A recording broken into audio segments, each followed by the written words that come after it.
Uzun CSS dərsiga 19-cu qism CSS izna. CSS izna elementning atrofiga sızılğan sızıq bo'lib, element qirininki sirtiq sızıldı.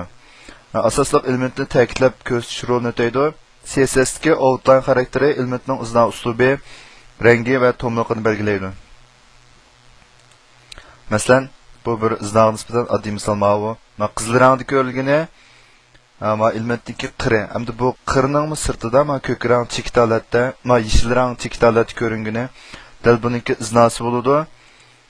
Buningga outline orqali, masalan, buningki qiri qizil rang deb berilgan bo'lsa, bu outline orqali buning iznasi dotted, ya'ni chekit holatda, ki buning rangi yeshil deb manda berilgan.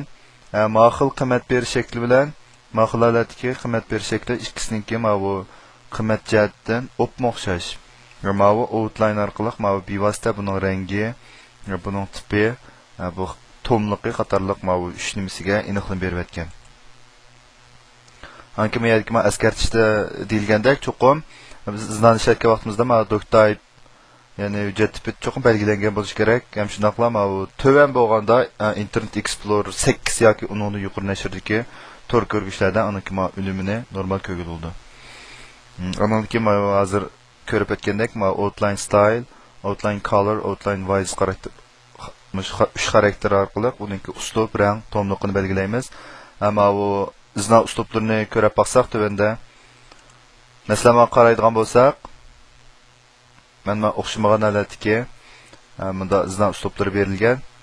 Buningki bu kodga qaraydigan bo'lsak, asli kodiga, masalan, dotted, dashed, solid, hamda ko'proq ishlatganimiz solid deganimiz bu.